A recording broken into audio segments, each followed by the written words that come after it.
Hello, I am Dinesh Bharti. Welcome in AGMMIC online classes.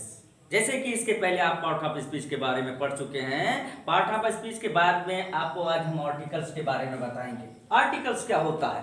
Articles का प्रयोग हम यहाँ पर इसके प्रयोग के बारे में बताएंगे। वैसे आर्टिकल्स का मतलब होता है वस्तुएं। कोई भी वस्तु होती है, कहते नहीं आर्टिकल्स हैं, सारी चीजें हैं। तो आर्टिकल्स में सब वस्तुएं होती हैं। तो ये वस्तुएं अर्थात नाउन्स के पहले प्रयोग किया जाता है, उनको हम आर्टिकल्स कहते हैं। आर्टिकल्स इंग्लिश में दो प्रकार के होते हैं। There are two kinds of article. यानी आर्टिकल के दो प्रकार होते हैं। पहला आपका होता है definite article, DEFINITE, definite article, ARTICLE। इसको हम निश्चित आर्टिकल कहते हैं। और दूसरा जो है इनडेफिनिट आर्टिकल होता है, INDEFINITE, इनडेफिनिट आर्टिकल।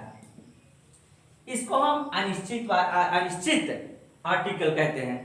जैसे अब डिफिनिट आर्टिकल के अंतर्गत आते हैं आपका द आएगा, और इनडेफिनिट आर्टिकल के अंदर आएगा ये और एन आएगा। ये और एन ये अनिश्चित हैं और द निश्चित है। क्यों? 3 वर्ड्स होते हैं आर्टिकल्स में।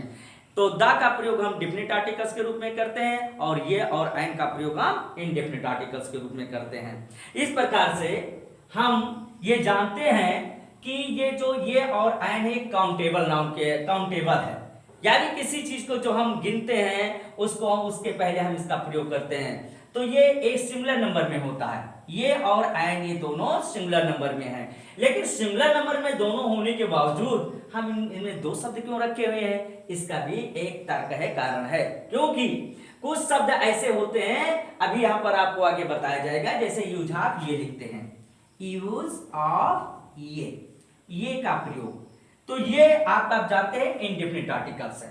तो ये का प्रयोग हम कैसे करते हैं? जिन शब्दों का उच्चारण कॉन्सोनेंट से होता है उनके पहले हम ये का प्रयोग करते हैं। वैसे अक्सर ये बताया जाता है कि जो शब्द वो कॉन्सोनेंट से स्टार्ट होते हैं उनके पहले हम ये का प्रयोग करते हैं। लेकिन ये आपको भ्रमित कर सकता है, क्योंकि कुछ शब्द ऐसे होते हैं जिनमें कॉन्सोनेंट नहीं होता है बल्कि वावेल होता है, और वावेल से स्टार्ट होता है, वावेल साइलेंट होता है, और उसके पहले भी हम ये का प्रयोग करते हैं। तो जैसे आप देख लीजिए, जैसे डॉग लिखा हुआ है, DOG, डॉग। अब डॉग का उच्चारण आप करेंगे तो ये डा से आएगा। तो डा क्या हो गया? कॉन्सोनेंट हो गया। तो डा कॉन्सोनेंट हो गया, तो इसके पहले क्या लगेगा? ये लगेगा, ये डॉग हो जाएगा। जैसे पेन है, PEN, पेन। तो पेन की इस पे उच्चारण करेंगे तो ये पास से आएगा, अर्थात इसके पहले ये आएगा। अब जैसे है यूरोपियन, अब यूरोपियन है। अब European it is begins with the Wavell.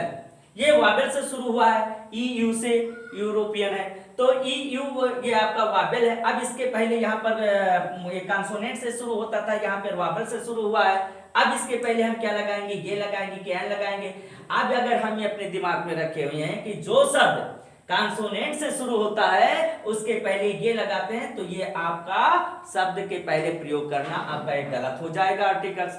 इसलिए आपको ये बताया जाता है जो शब्द का उच्चारण कॉन्सोनेंट से होता है उसके पहले हम ये का। अब इसका जब उच्चारण करेंगे तो यूरोपियन हो जाएगा, यूरोपियन। अब यूरोपियन में जो यू है ये क्या हो गया? कॉन्सोनेंट में आ गया। तो कॉन्सोनेंट में आ गया तो इसलिए इसके पहले क्या प्रयोग करेंगे? ये प्रयोग करेंगे। जैसे यूनिवर्सिटी है,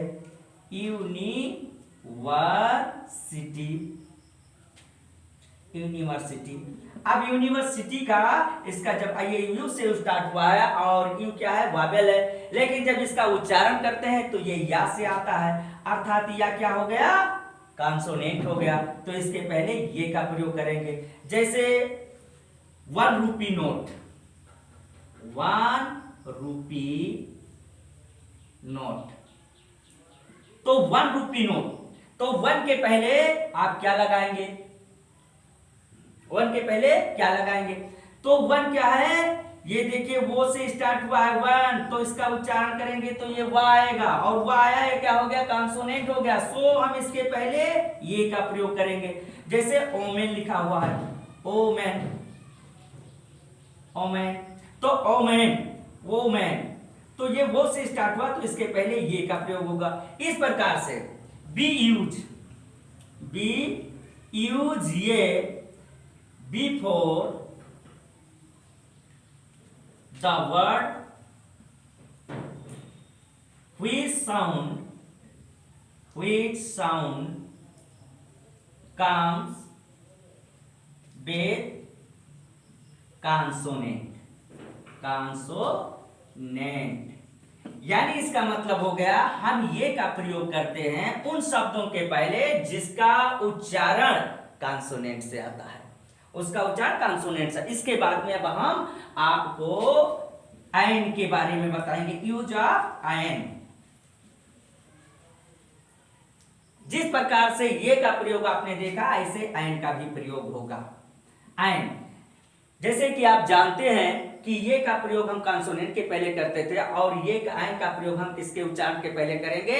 आयन वावेल के कॉन्सोनेंट। जैसे B use ion before the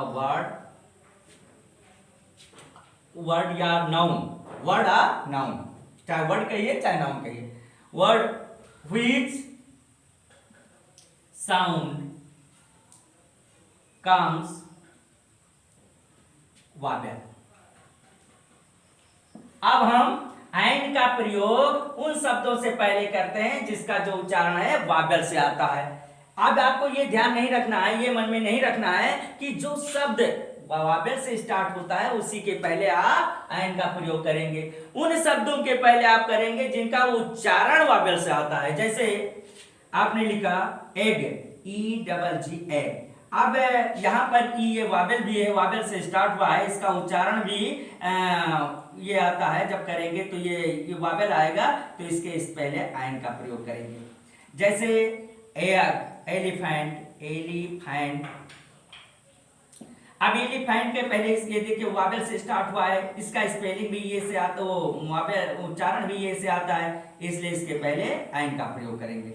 लेकिन यहाँ पर देखिए जैसे ओटल लिखा है, ओटल।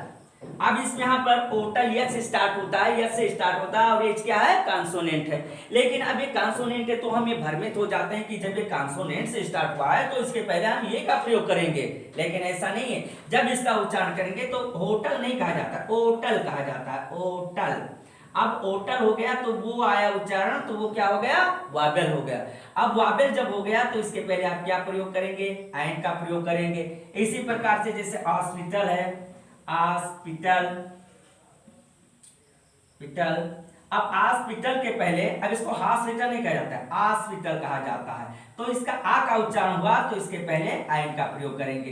ये बात आपको कंफर्म होनी चाहिए कि जो शब्द वावेल से एक साउंड में आता है उसके पहले हम आयन का प्रयोग करते हैं। अब इसके बाद में हम आते हैं डिफिनिट आर्टिकल्स के बारे में। डिफिनिट आर्टिकल्स का प्रयोग हम कहाँ करते हैं? तो यूज ऑफ द का प्रयोग। ये जो द डिफिनिट आर्टिकल, ये तो था आपका इंडेफिनिट आर्टिकल, ये और है ना आपका इंडेफिनिट आर्टिकल है, अनिश्चितवाचक आर्टिकल है, और ये डिफिनिट जो है द है। तो यूज ऑफ द का प्रयोग हम किसी व्यक्ति, वस्तु, स्थान को दोहराने पर भी द का प्रयोग करते हैं। जैसे ये मैन, सा ये बॉय, सा ये बॉय,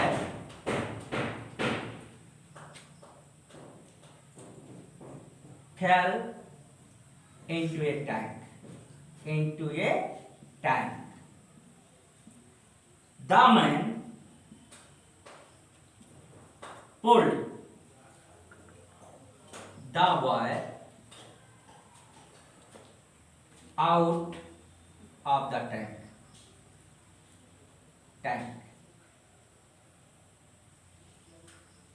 अब ये बात देखिए, एक आदमी ने एक लड़के को एक तालाब में गिरते हुए देखा।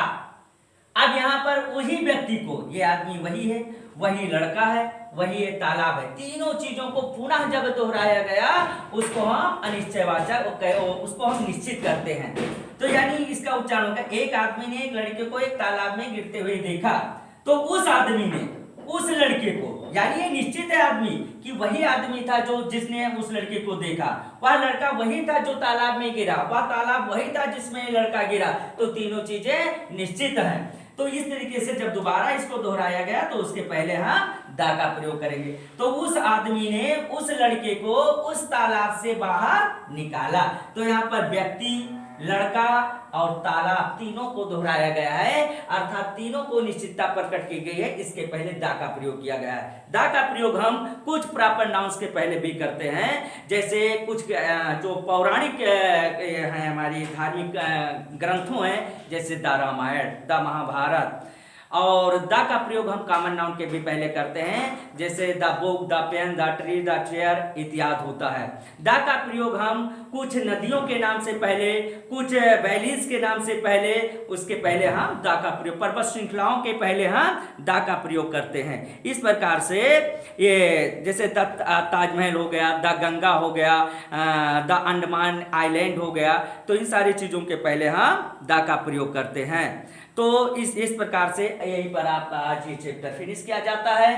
फिर नेक्स्ट टर्म में आपको दूसरे इसी कोर्स के दूसरी चैप्टर के बारे में जानकारी दी जाएगी। धन्यवाद।